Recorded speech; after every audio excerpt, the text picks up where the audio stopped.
Is time travel possible? I believe that in some sense time travel is possible. Right now, as we look at the sky, we see the sky as it was many years ago. It depends on how far the stars are. The further they are, the longer the time of the picture of that star, that the time that it took for the picture to arrive here. So the picture is traveling with the speed of light, and when we see the picture of the star far away, that picture is already unreal. It is already the picture of the past. So similarly, the picture of what's happening on Earth is traveling out there into the space.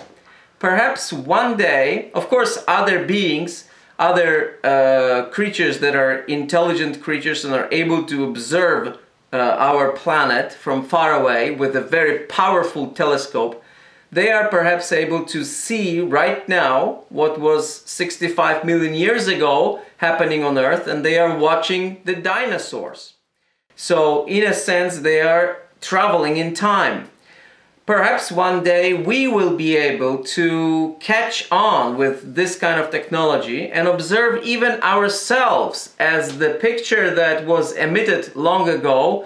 Perhaps we will be able to catch that picture and see it. So be careful, because perhaps your great-grandchildren will want to see what their grandfather or grandmother, great-grandfather, great-grandmother were doing. And so maybe they will zoom in on you, or if you become a famous person, lots of people will zoom in on you and watch what you were doing when you were alive on Earth. Of course, they will be able to see what you were doing outside your house. And just as now, people can see you actually in real time, almost real time. Of course, there is a little bit of a time lapse between what they watch and what you are doing actually. But they can see you through the satellites, satellite pictures and Google Earth and so on. They can see you right now outside your house as well. So be careful with what you are doing. Of course, your secrets can be exposed.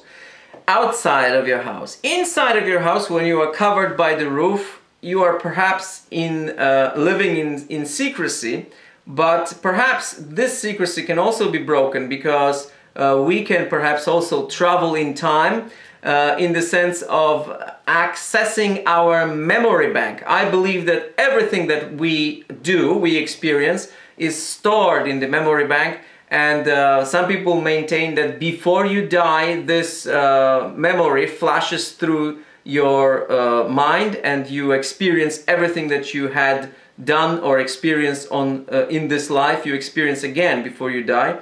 But I think that perhaps one day we will be able to access this memory at will. So we will be able to decide that we want to refresh our memory from the time when we were getting married, for example, or the time when our baby was born first time, or when we graduated from school, some happy memories, and we will rewind the memory back to that time and experience it as if it were happening at that moment again, because it will be very, very vivid, because it will be from the memory bank that we have, so all the feelings will be incorporated. Perhaps we will be able to even allow other people to experience what we experienced, and if so, then we will be able to share our feelings, share the greatest feelings that we can possibly experience. For example, happiness when you are getting married, or happiness when you win the Olympic Games, or the passion for creating art. If someone was a famous artist, that person could share the feeling of creating art or discovering some important thing. So perhaps your memory will also be accessible to people. Again, don't do things that you don't want other people to see. Try to live an honest life, because we are never safe. We can be seen. Someday everything you do may be uncovered.